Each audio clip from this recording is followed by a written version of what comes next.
Welcome to Sanvardhana classes. Let us see question number 5 of chapter Sound.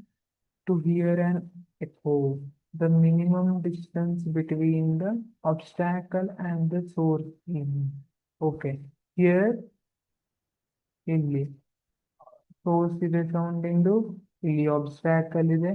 ಹಾಗಿದ್ರೆ what is the minimum distance between obstacle and source? ನೀವು ಗಮನಿಸಿರ್ತೀರಿ, ಎಲ್ಲಾ ಕಡೆ ನಿಂತ್ಕೊಂಡು ನೀವು ಮಾತಾಡಿದ್ರೆ ಎಕೋ ಆಗೋದಿಲ್ಲ. ಪರ್ಟಿಕ್ಯುಲರ್ ಸೈಟ್ ಅಲ್ಲಿ ಹೋಗಿ ಮಾತಾಡಿದಾಗ ಮಾತ್ರ ಎಕೋ ಆಗಿರುತ್ತೆ. ಹಾಗಿದ್ರೆ ಯಾಕೆ ಹೀಗಾಗುತ್ತೆ? There are different reason, but ಅದರಲ್ಲಿ ಒಂದೇನಿದೆ, ಡಿಸ್ಟೆನ್ಸ್ ಕೂಡ ಒಂದು ಪರ್ಟಿಕ್ಯುಲರ್ ಆಗಿ ಇರಬೇಕಾಗಿರುತ್ತೆ. ಹಾಗಿದ್ರೆ ಇಲ್ಲಿ ಎಕೋ ಕೇಳಬೇಕು, ಪ್ರತಿಧ್ವನಿ ಕೇಳಬೇಕಂದ್ರೆ ಎಷ್ಟು ಮಿನಿಮಮ್ ಡಿಸ್ಟೆನ್ಸ್ ಇರಬೇಕು ಸೋರ್ಸ್ ಮತ್ತೆ ಆಬ್ಸ್ಟ್ಯಾಕಲ್ ನಡುವೆ ಅಂತ ಕೇಳ್ತಿದ್ದಾರೆ.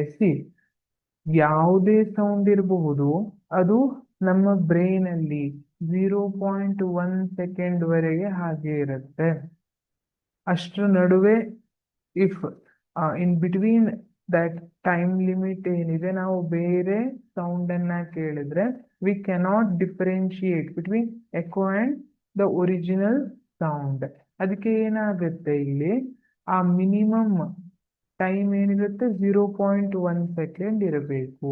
And we know that at 22 degree Celsius sound speed is 344 metre per second.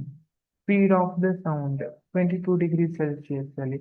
ಹಾಗಿದ್ರೆ what is the total distance travelled by the sound?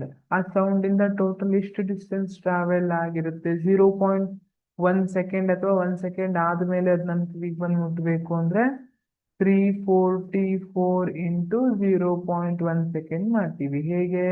Formula ಏನು? ವಿ ಇಂಟು ಟಿ ಅಲ್ವಾ? Distance is equal to V into T.